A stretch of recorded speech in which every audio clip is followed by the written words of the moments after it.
Bismillahirrahmanirrahim. Alhamdulillah rabbil alamin. Wassalatu wassalamu ala Rasulillah wa ala alihi wa ashabihi wa man tabi'ahum bi ihsan ila yaumiddin. Amma ba'd. Alhamdulillah, pada hari ini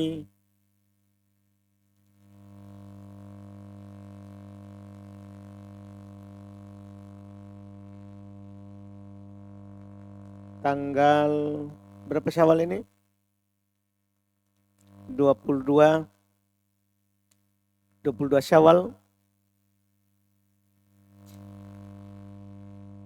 hari Senin 21 April, kita memulai pelajaran kitab pertama dalam program pelajaran silsilah Nahwu, dan nanti dilanjutkan jam kedua Shorof dalam kurikulum yang kita akan pelajari di Rumah Bahasa Arab. Alhamdulillah, pada hari ini kita mulai dengan ilmu Nahwu. Kita mulai dengan ilmu Nahwu. Ilmu Nahwu ini pengertiannya nanti akan kita dapatkan.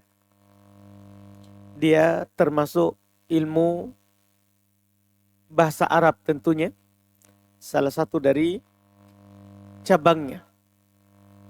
Mempelajarinya adalah merupakan bagian dari mempelajari ilmu syar'i. Ilmu syar'i. Karena ilmu Nahwu ini adalah merupakan ilmu alat untuk memahami syariat kita ini, memahami Al-Quran dan memahami hadits Nabi Sallallahu Alaihi Wasallam.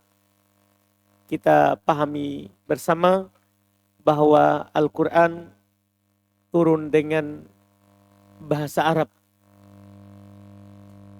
sebagaimana yang kita lihat di mushaf kita, dan Allah sendiri yang telah menegaskan bahwa Al-Quran adalah bilisanin Arabiyyin mubin, dengan bahasa Arab yang jelas.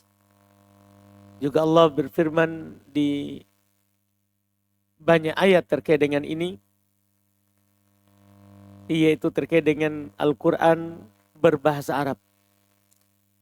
Misalnya firman Allah Subhanahu wa taala, "Inna ja'alnahu Qur'anan Arabiyyan." Sungguh kami menjadikan Al-Quran itu dalam bahasa Arab. La'allakum ta'qilun, agar supaya kamu bisa memahaminya. Demikian pula firman-Nya, kitabun fussilat ayatuh Qur'anan Arabiyyan liqaumin ya'lamun. Kitab yang dijelaskan ayat-ayatnya, yaitu bacaan dalam bahasa Arab untuk kaum yang mengetahui. Demikian pula firman Allah Subhanahu wa taala, Qur'anan Arabiyyan ghairu di iwajin la'allahum yattaqun. Quran dalam bahasa Arab yang tidak ada sama sekali kebengkokannya di dalamnya, supaya mereka bertakwa. Demikian pula Nabi kita Muhammad sallallahu alaihi wasallam, beliau diutus di negeri Arab, dan para nabi dan para rasul itu bahasanya adalah sesuai dengan bahasa kaumnya yang diutus kepadanya. Allah Subhanahu wa taala berfirman, "Wa ma arsalna mir rasulin illa bilisani qaumi." Tidaklah kami mengutus seorang rasul kecuali pasti dengan bahasa kaumnya. Makanya bahasanya Nabi kita adalah bahasa Arab. Bahasanya Nabi kita adalah bahasa Arab. Maka karena Quran, demikian pula Nabi kita bahasanya adalah bahasa Arab, maka mempelajari bahasa Arab ini adalah mempelajari bahasanya Al-Quran, juga mempelajari bahasanya Nabi Sallallahu Alaihi Wasallam. Maka belajar bahasa Arab adalah bagian dari mempelajari ilmu syar'i. Keutamaannya adalah sama dengan keutamaan mempelajari ilmu syar'i yang lain. Sama dengan keutamaan mempelajari ilmu syar'i yang lain. Semua ayat atau hadits yang menjelaskan keutamaan ilmu, maka bahasa Arab itu masuk di dalamnya. Mempelajari bahasa Arab itu masuk di dalamnya. Alhamdulillah, dalam program Rumah Bahasa Arab ada 3 cabang ilmu bahasa Arab yang dipelajari. Ada ilmu nahwu, ilmu sorof, dan ilmu percakapan. Dari 12 cabang ilmu bahasa Arab, kita ambil 3 darinya. Kita ambil 3 darinya. Karena 3 ini yang paling penting. Apalagi nahwu dan sorof. Apalagi nahwu dan sorofnya. Dan alhamdulillah untuk jam pertama kita ambil pelajaran dalam bidang ilmu bahasa Arab ini, ilmu nahwu. Dalam program selama tahun ini, yaitu 10 bulan, mulai dari sekarang ini alhamdulillah hari ini hingga nanti pertengahan Sya'ban, target kita dalam ilmu nahwu adalah 4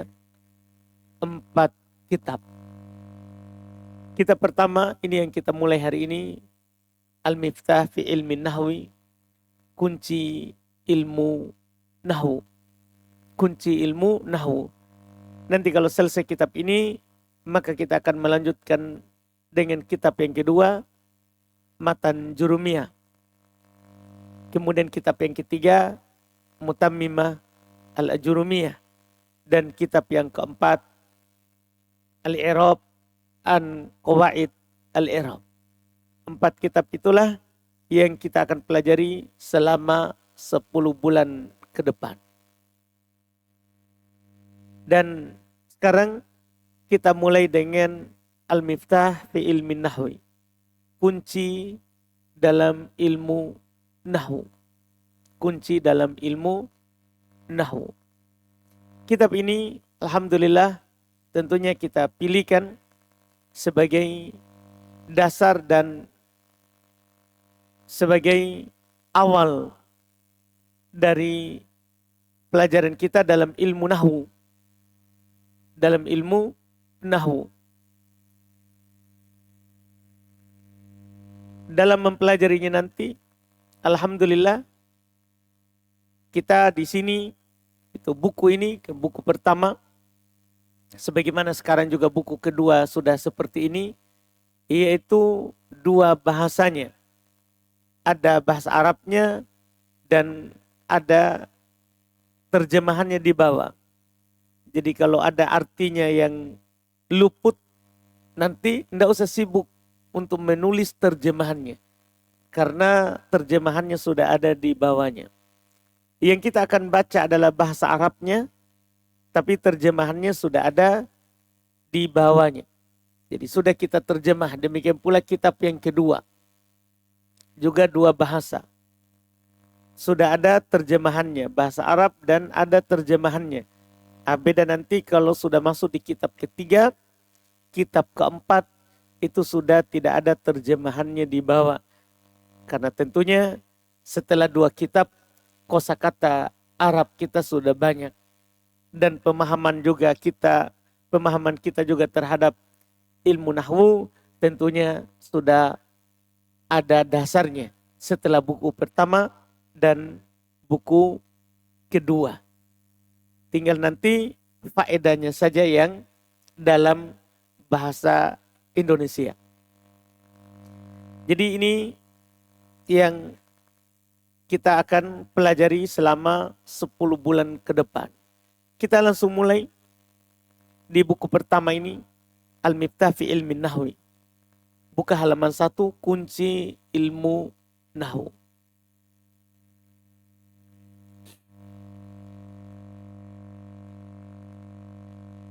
Di halaman 1. Pendahuluan kunci ilmu nahwu. Pendahuluan kunci ilmu nahwu. Alhamdulillahi Rabbil Alamin. Wassalatu wassalamu ala rasulillah wa ala alihi wa ashabihi wa man tabi'ahum bi ihsan ila yaumiddin, amma ba'd. Segala puji bagi Allah Rabbil Alamin, Rabb alam semesta. Salawat dan salam atas Rasul Allah, yaitu Nabi kita Muhammad sallallahu alaihi wasallam, wa ala alihi atas keluarganya, wa ashabihi para sahabatnya, wa man tabi'ahum bi ihsan, dan salawat dan salam terhadap yang mengikuti mereka dengan baik ila yaumiddin, hingga hari kiamat. Amma ba'd, adapun setelah itu, fa inna ilman nahwi ilmun syarifun. Sungguh ilmu nahwu adalah ilmu yang mulia. Ini yang kita pelajari ini. Dia adalah ilmu yang mulia. Cukup sebenarnya yang menjadi bukti dia adalah ilmu yang mulia, dia ilmu pengantar untuk memahami Al-Quran dan Sunnah. Sebagaimana sebentar akan disebutkan. Itu hanya sedikit menunjukkan kemuliaan ilmu nahwu. Ilmu wasilatin. Ilmu nahwu adalah ilmu wasilah ternyata. Ilmu pengantar. Bukan pokok. Jadi nahwu ini bukan inti. Iya. Tujuan asal bukan nahwu. Nahwu ini cuman alat. Dia adalah alat. Ia tawassalu biha ila syai'ain. Dia adalah alat yang akan mengantarkan kepada dua perkara muhimmain, dua perkara yang amat penting. Jadi kapan kita belajar ilmu nahwu, secara otomatis kita akan diantarkan kepada dua perkara penting. Pertama, fahamu kitabillahi wa sunnati rasulihi. Ini hal yang pertama sekali yang kita akan dapatkan jika nanti mempelajari dan paham ilmu nahwu. Pertama yang kita akan dapatkan adalah fahamu kitabillah, memahami kitab Allah, Al-Quran.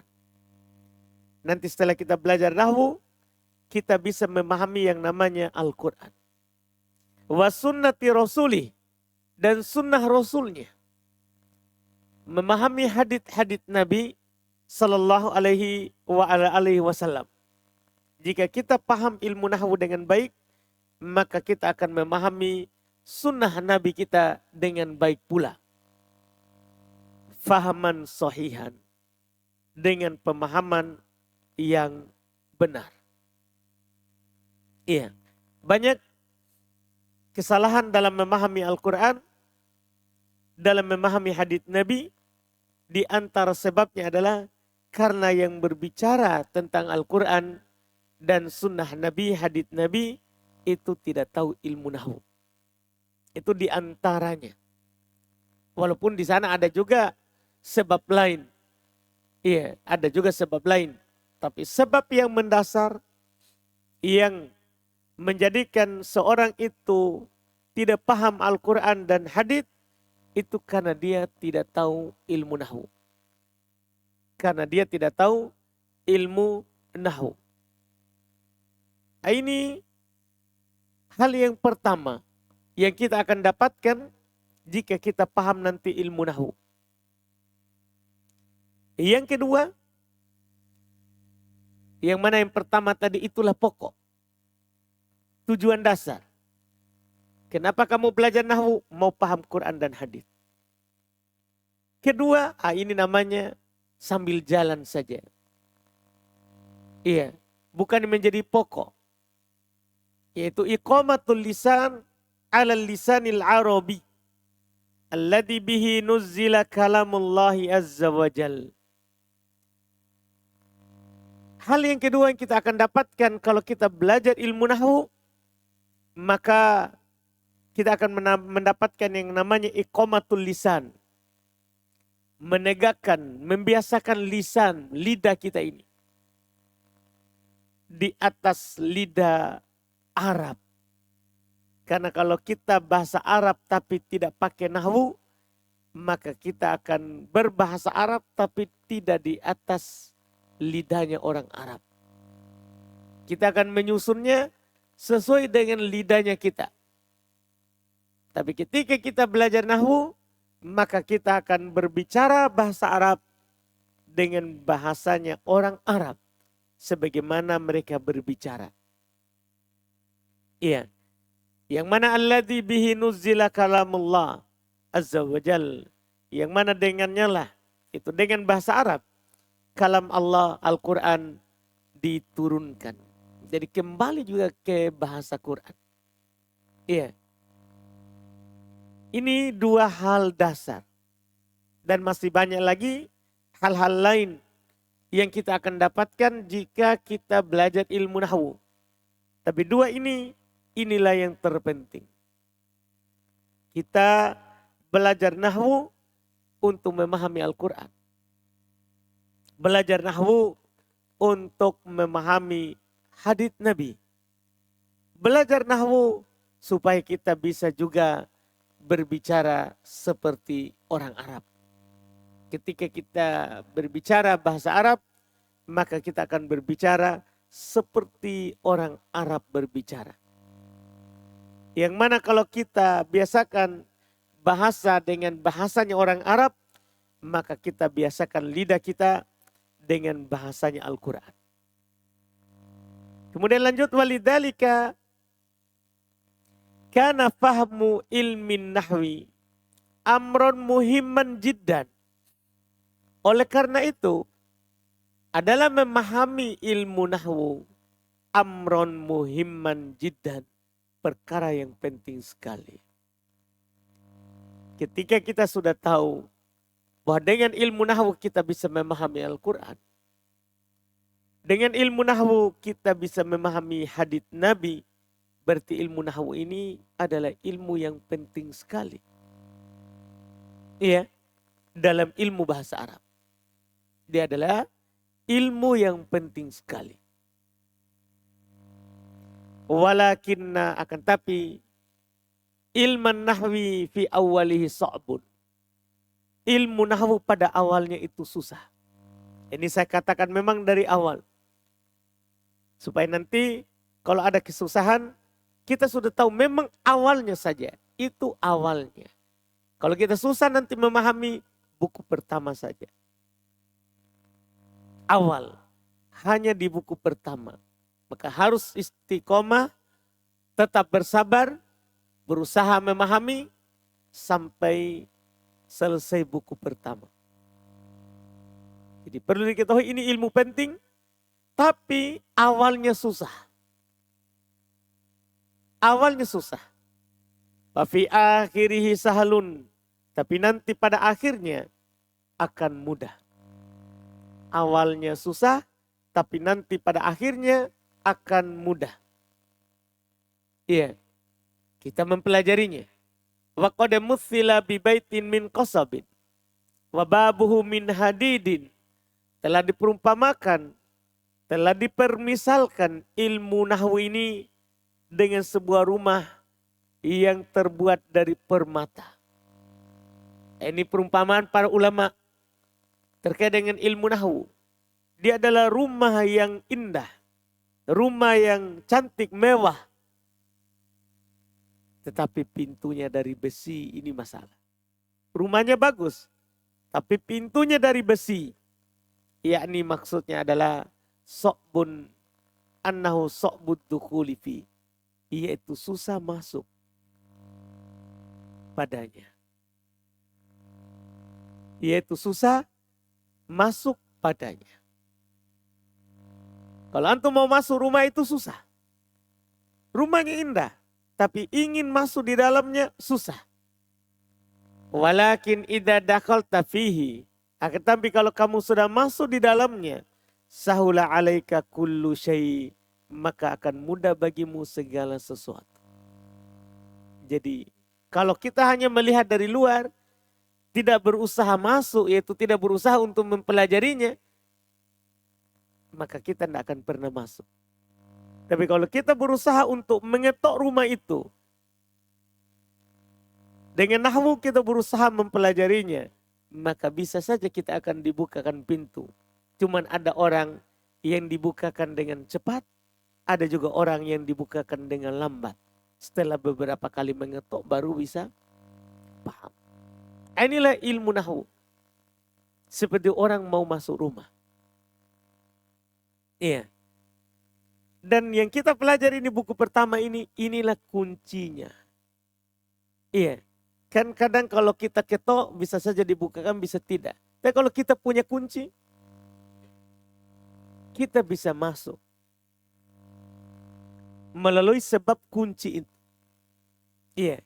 Inilah tujuan buku pertama ini. Untuk mempermudah kita memasuki yang namanya ilmu nahwu.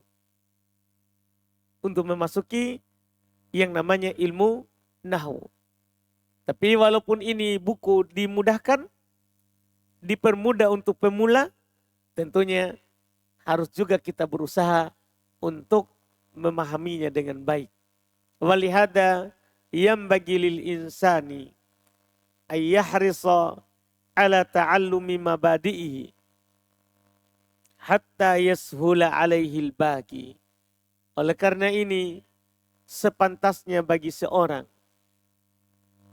untuk bersemangat mempelajari awalnya.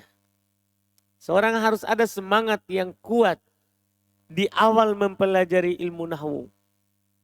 Harus ada itu. Iya, karena ini awalnya, pembukanya. Kalau tidak punya semangat, bersamaan dengan sulitnya awalnya, maka kita akan keluar dari ilmu ini. Tapi kalau kita punya semangat dari awal, ingin memahaminya, ingin mempelajarinya, maka yashula alaihil baqi, akan mudah nanti sisanya. Akan mudah nanti setelahnya. Ketika kita berusaha sabar awal, maka setelahnya semuanya akan menjadi mudah. Iya, ini pendahuluan singkat terkait dengan ilmu nahwu. Ilmu yang kita akan pelajari sekarang. Ilmu yang kita akan pelajari sekarang. Jadi dalam pendahuluan ini kita hanya menggambarkan faedah dari mempelajari ilmu nahwu. Dan apa yang harus kita persiapkan ketika memasuki ilmu ini. Ilmu pertama dalam silsilah ilmu nahwu. Sekarang kita masuk lagi lebih jauh lagi tentang ilmu nahwu. Di halaman 3. Ilmu nahwu. Ilmu nahwu. Kita mulai dengan pengertian. Karena segala sesuatu yang kita mau masuki harus tahu dulu apa yang kita masuki itu. Sekarang kita mau memasuki yang namanya ilmu nahwu. Maka pertanyaannya, apa itu ilmu nahwu? Pertanyaannya, apa itu ilmu nahwu? Nah, di sini awalnya. Awal dari ilmu nahwu. Mulai dari pengertiannya. Ilmu nahwi. Huwa ilmun bi usulin mustambatotin min kalamil arabi. Yu'rafu biha ahwalu awakhiril kalimi fi halit tarkibiha. Ini ilmu nahwu. Dia adalah huwa ilmun. Dia adalah ilmu. Ilmu nahwu adalah ilmu. Bi usulin mustambatotin. Yang mempelajari kaedah-kaedah dasar. Mustambatoh. Yang diambil min kalami dari ucapan al-Arabi. Ucapan orang Arab. Jadi orang Arab itu berucap, ya, ada kaedahnya. Jadi kalau mereka ngomong, ada kaedahnya.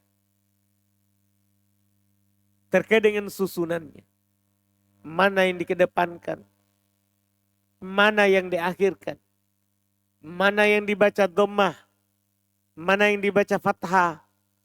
Mana yang dibaca kasroh misalnya. Mana yang disukun.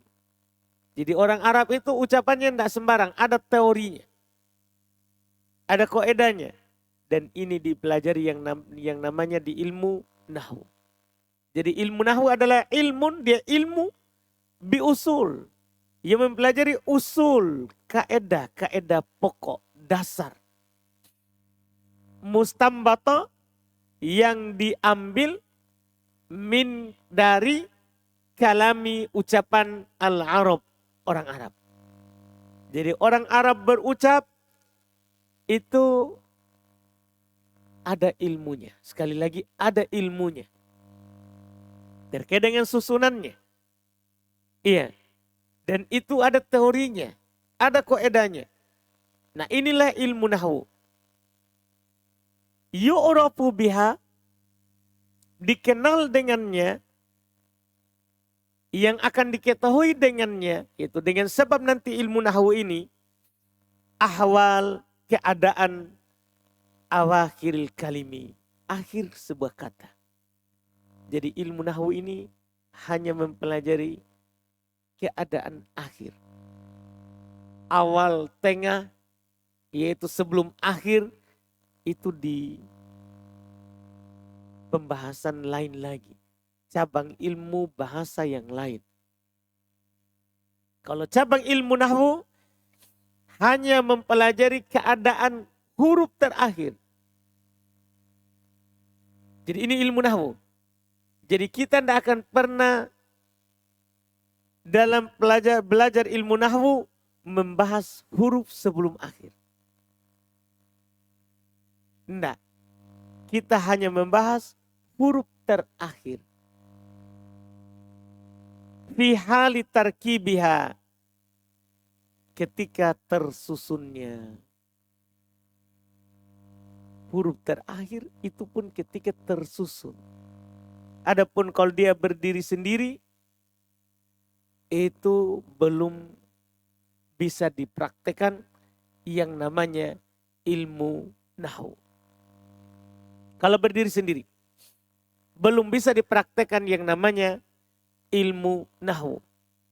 Misal contoh, Ja'a Muhammadun, Ra'aitu Muhammadan, Marortu bi Muhammadin. Di situ sengaja saya contohkan 3 contoh. Karena untuk memperhatikan harokat terakhir dari Muhammad. Dari kata Muhammad. Iya. Muhammad satu kata. Ini kata yang kita pakai di contoh. Untuk memahami tujuan daripada ilmu nahwu. Muhammad ini harokat huruf dal, itu kita tidak tahu. Kita selalu bilang Muhammad. Kenapa kita sukun? Karena kita tidak tahu harokat akhir. Dengan mempelajari ilmu nahwu nanti kita akan tahu. Nanti kita akan mengetahuinya. Misal dalam susunan pertama, Ja'a Muhammad. Dalam susunan pertama. Dalam susunan kedua, ya, ra'aitu Muhammad. Dalam susunan ketiga, marartu bi Muhammad. Di pertama diharokati dengan dhammah, Muhammadun. Di kedua, dalnya, huruf akhirnya diharokati dengan fathah. Iya. Di contoh terakhir, huruf dalnya diharokati dengan kasroh. Iya. Tahu diharokat kan? Dalam bahasa Arab ada 3 harokat, dhammah, fathah, kasroh, ditambah lagi jenis yang keempat namanya sukun. Iya. Jadi ini namanya harokat. 3 ini. Dhammah, fathah, kasroh.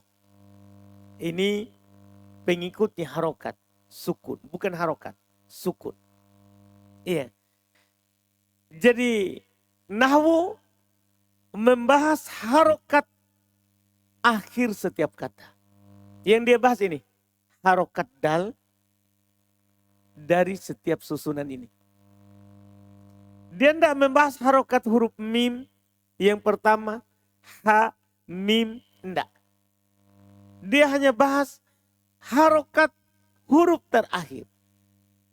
Adapun sebelum akhir, nanti tugasnya ilmu bahasa Arab cabang lain. Dipaham ini nahwu? Jangan dulu bertanya kenapa itu di dhammah yang pertama, di fathah yang kedua, di kasroh yang ketiga. Itu nanti di teori. Kalau kita sudah masuk di dalam. Tujuan daripada 3 contoh ini adalah memahami tugas nahwu. Jadi nahwu adalah ilmu. Mempelajari kaidah dasar. Kaidah yang kita pelajari nanti, kenapa ini di dhammah? Kenapa yang ini di fathah? Kenapa ini di kasroh? Itu yang kita akan pelajari nanti. Kaidah dasar. Yang diambil dari ucapan orang Arab. Orang Arab ngomong ja'a Muhammadun. Ra'aitu Muhammadan. Marortu bi Muhammadin. Orang Arab ngomong begitu. Kita bertanyalah kepadanya. Apa sebabnya? Kenapa di susunan pertama kamu dhammah dalnya? Susunan kedua kamu fathah dalnya. Susunan ketiga kamu kasroh dalnya. Kita tanya kepada orang Arab. Dia katakan, dia akan kasih tahu kita. Pertama kaidahnya begini. Kedua ini kaidahnya. Ketiga ini kaidahnya. Jadi dari ucapan orang Arab inilah nanti kita ambil kaidah. Dengan kaidah ini yang orang Arab sampaikan melalui ucapannya, kita bisa tahu keadaan huruf terakhir setiap susunan. Dipahamkan? Jadi kita akan tahu kenapa ini dun, kenapa yang kedua dan, kenapa yang ketiga din. Innahu. Paham ini ilmu nahwu? Jadi dia ilmu dasar yang isinya kaidah saja. Diambil dari ucapan orang Arab. Jadi yang kita pelajari di nahwu, kaidah ucapan Arab. Bukan pembicaraan Arab, maksudnya bukan bercakap, tapi teorinya. Jadi di nahwu ini isinya cuma teori. Contoh ucapannya di buku lain. Iya, adapun kalau ada contoh-contoh seperti ini hanya sekedar 1 atau 2 contoh untuk memahami itu teori. Iya, jadi tujuannya bukan contoh, tapi tujuannya adalah teori dari contoh itu. Dipahami ini kan? Jadi fokus nanti memahami teorinya. Iya. Jadi sekarang paham nahwu? Siapa yang belum paham nahwu? Jadi dia ilmu yang isinya kaidah dasar. Yang diambil dari orang Arab. Yang dengannya nanti kalau antum paham ilmu nahwu, antum akan paham keadaan akhir dari setiap kata ketika tersusun. Ingat ini sudah tersusun namanya. Ja'a Muhammadun ini sudah tersusun.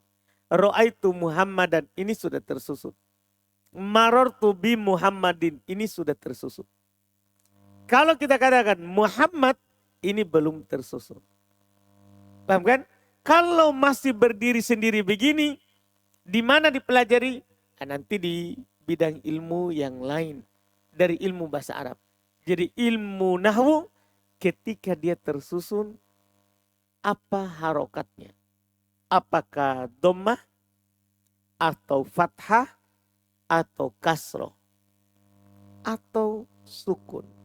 Dhammahnya nanti apakah dia dua dhammah tanwin namanya, atau nanti fathahnya dua fathah namanya tanwin, atau nanti kasrohnya ada dua kasroh namanya juga tanwin.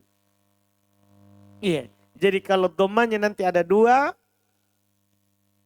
fathahnya ada dua, kasrohnya ada dua, itu namanya ya dalam istilah Arab adalah tanwin. Iya. Nah, ini semua nanti ada teorinya di nahwu. Kapan ditanwin, kapan tidak. Dhammahnya itu di dhammah dua atau satu. Fathahnya dua atau satu. Kasrohnya dua atau satu. Itu semua urusannya nahwu. Karena dia membahas akhir dari sebuah kata. Jelas ilmu nahwu ini? Siapa yang belum jelas ilmu nahwu?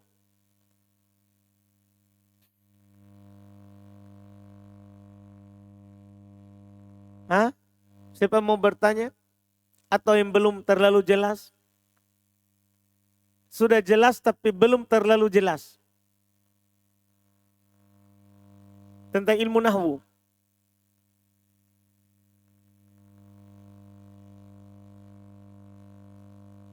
Jelas semua berarti alhamdulillah. Iya. Jadi nanti kalau ditanya tentang ilmu nahwu kita sudah tahu. Orang bertanya apa yang kamu pelajari? Ilmu nahwu. Apa itu ilmu nahwu? Kita sudah paham. Dia ilmu yang isinya kaidah dasar. Yang diambil dari ucapan orang Arab. Dengannya kita tahu harokat akhir dari setiap kata. Ketika tersusun. Ketika tersusun. Itulah yang disebut dengan ilmu nahwu. Jelas ya? Jelas ini? Nah, ini awal penting. Harus ditahu. Wajib tahu. Iya. Karena susah kita masuk ke dalam. Sudah jauh tapi tidak tahu apa yang dipelajari. Iya. Ini namanya mabadi dalam setiap ilmu. Awal dari setiap ilmu harus tahu ilmu apa yang dipelajari. Oh, yang saya pelajari sekarang nahwu. Berarti harus kita tahu apa itu nahwu. Nah, setelah itu kita akan masuk di dalam pelajaran ilmu nahwu. Kita masuk saja dulu dalam bab pertama. Iya. Babul kalam. Dengan ini kita sudah menginjakan kaki kita dalam ilmu nahwu. Mulai dari sini. Ilmu nahwu itu ada 3 tahapannya. Ada 3 anak tangganya. Iya. Yang pertama mengenal istilah dalam ilmu nahwu. Iya. Kemudian yang kedua mengenal perubahan bacaannya. Yaitu harokat dan sukunnya nanti. Kemudian yang ketiga, yang terakhir, mengenal yang namanya penyakit. Kenapa bisa berubah? Iya. Ini nanti 3 tahap yang kita akan pelajari. Kita akan masuki tahap per tahap. Mengenal istilah, itu tahap pertama. Jadi di tahap pertama, kita akan diperkenalkan tentang semua istilah dasar. Seperti mulai sekarang ini, kalam. Apa itu kalam? Nah, itu namanya sudah tahap awal itu. Mengenal istilah. Kalau dikatakan, saya bilang nanti misalnya, ini kalam. Apa itu kalam? mengenal istilah. Yang kedua nanti, tahap kedua, mengenal yang namanya perubahan setiap kata dalam bahasa Arab. Kalau kata berubah, apakah harokat atau sukun, itu ada tanda-tandanya. Nah, itu kita nanti akan masuk tahap kedua. Tahap ketiga, kenapa berubah? Malah kita pertanyakan, kenapa berubah? Apa sebabnya?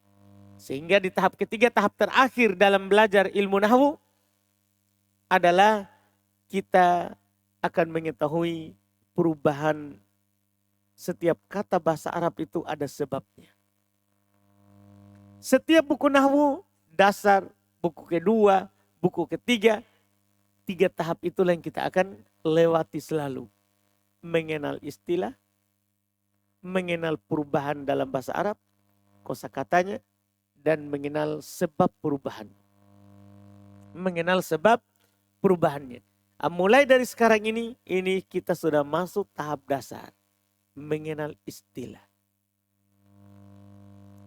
Babul kalam, bab kalam. Kalau disebutkan nanti kalam, kita harus tahu apa itu kalam. Secara bahasa sudah saya terjemahkan di sampingnya itu, al-kalam itu namanya kalimat. Secara bahasa itu. Jadi kalau dibilang ini adalah kalam, maksudnya ini adalah kalimat. Terjemahannya begitu. Kalam artinya kalimat. Adapun menurut pengertian nahwu, ada syarat dan ketentuannya. Kita baca. Al-kalamu huwal lafdul murakkabul mufidu bil wad'i. Ini pengertian sekaligus syarat daripada kalam. Al-kalam huwa, al-kalam dia adalah al-lafdu. Dia adalah lafaz. Ungkapan. Sesuatu yang terungkap, terlafaz. Itu syarat pertama. Ketika saya ngomong, misalnya saya bilang tadi, Ja'a Muhammadun, kalam, kira-kira ini. Untuk pengertian pertama, ketentuan pertama, dia adalah lafaz, sesuatu yang ada suaranya. Itu dibilang kalam, ada suaranya. Jadi ketika saya bilang, saya ucapkan, Ja'a Muhammadun, ini kalam. Kenapa? Saya dengar suaranya. Paham ini kalam? Ada suaranya. Itu syarat pokok itu. Itu yang pertama. Iya. Al-murakkabu. Ini syarat kedua dinamakan kalam. Yang tersusun. Tahu tersusun kan? Namanya tersusun berarti lebih dari satu ucapan. Lebih dari satu kata. Ketika saya bilang tadi di kalimat pertama. Ja'a Muhammadun. Coba kita hitung. Berapa kata yang dipakai? 2. Berarti kalam. Kalam. Karena tersusun dari 2. Iya. Itu ketentuan kedua. Al-mufidu. Ini ketentuan ketiga. Al-mufidu memiliki faedah. Jadi ketika orang Arab bicara, dia bersuara lebih dari satu kata, terus ada faedahnya. Orang paham yang dia ngomong. Paham kan? Paham yang dia bicarakan. Maka itu sudah kalam. Itu sudah kalam. Tersusun, dipahami. Syarat terakhir bil wad'i. Dengan peletakan. Kalau secara bahasa bebasnya seperti itu. Yaitu digunakan oleh orang Arab. Maksudnya bahasa yang diucapkan adalah bahasa Arab. Bahasa yang diucapkan adalah bahasa Arab.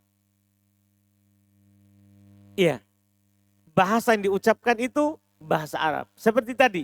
Saya bilang. Ja'a Muhammadun. Ini kalam. Dipastikan. Pertama ada suaranya diucapkan. Kedua tersusun, ketiga ada faedahnya. Nanti kita akan tahu di dalam faedahnya apa. Ja'a Muhammadun, Muhammad telah datang. Faedahnya antum tahu bahwa Muhammad datang. Ini berita bahwa Muhammad telah datang. Dipahamkan? Ada faedahnya. Dan bahasa yang diucapkan bahasa Arab. Ja'a bahasa Arab, Muhammadun Arab. Ketika dilafatkan, tersusun, ada faedahnya, dan yang dipakai bahasa Arab, maka kita bilang kalam. Kita katakan apa? Kalam. Antum paham ini? Jelas ini? Jelas ini? Kita paham saudara? Paham kalam? Paham kalam? Paham? Yakin? Atau belum? Paham?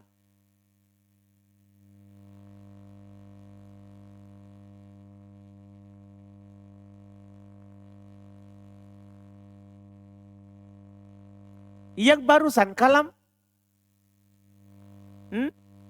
Yang barusan terjadi? Dia paham? Kan saya kasih begini dia berdiri. Berarti kan dia paham tuh? Ada faedahnya? Ada faedahnya? Saya kasih begini dia duduk. Ada faedahnya berarti? Apakah itu kalam? Kenapa? Tidak ada suaranya. Saya cuma kasih isyarat. Jadi kapan hanya isyarat? Bukan kalam. Karena kalam itu harus ada suara. Dipahamkan? Saya bilang Muhammad. Atau saya bilang Ja'a. Kalam? Kalam? Apa? Kalam? Kenapa? Tidak tersusun. Kalau hanya satu kata, tidak tersusun, bukan kalam. Dipahamkan? Saya bilang Muhammad telah datang. Ada suara? Ada. Tersusun? Berfaedah? Apakah ini kalam? Apa? Kenapa?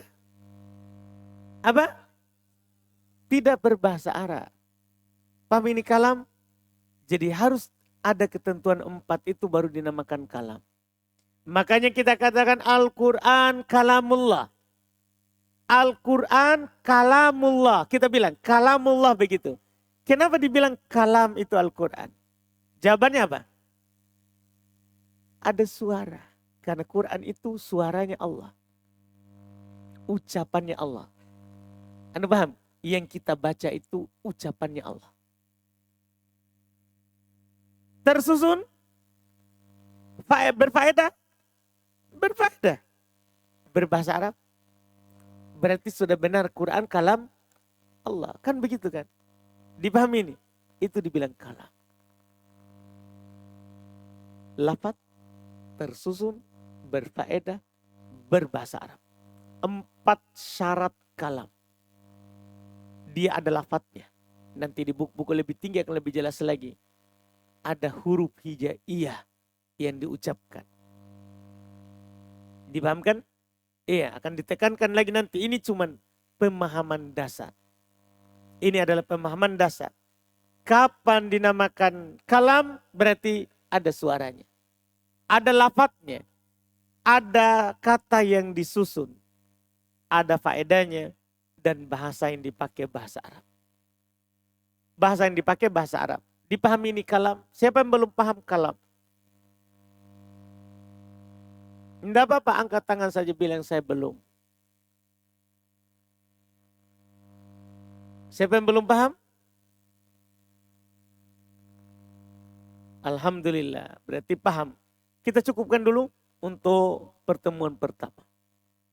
Ya, terkait dengan ilmu nahwu. Nanti kita akan lanjut lagi di pertemuan kita besok lebih jauh lagi terkait dengan pembahasan ilmu nahwu. Dan dalam mempelajari ilmu nahwu ini, demi kumpulan nanti kitab-kitab yang lain, kita setiap hari mengulang. Sebelum mulai pelajaran, kita akan mengambil mengulang, menanyakan pelajaran sebelumnya. Jadi kalau belum paham hari ini, bilang memang belum paham. Jangan sampai datang besok ditanya, baru bilang saya tidak paham kemarin. Iya, jadi yang tidak paham hari ini bilang memang tidak paham. Supaya jadi dijelaskan ulang. Sehingga besok kita tidaklah datang kecuali sudah paham dan siap untuk menjawab ketika ditanya. Jadi semua pelajaran yang kita ambil hari ini akan ditanyakan besok. Begitu seterusnya. Iya. Kecuali nanti sudah berjalan, pelajaran sepekan akan ditanyakan hari Senin. Yang kita ambil dari Senin sampai Kamis akan ditanyakan pada hari Senin. Jadi kita murojaah mengulang pelajaran setiap hari.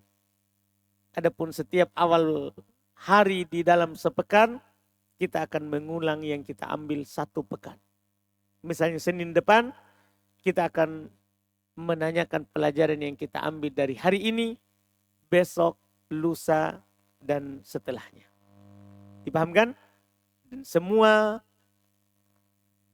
pelajar yang ada di rumah bahasa Arab ini wajib mengulangi pelajarannya. Wajib mengulangi pelajarannya.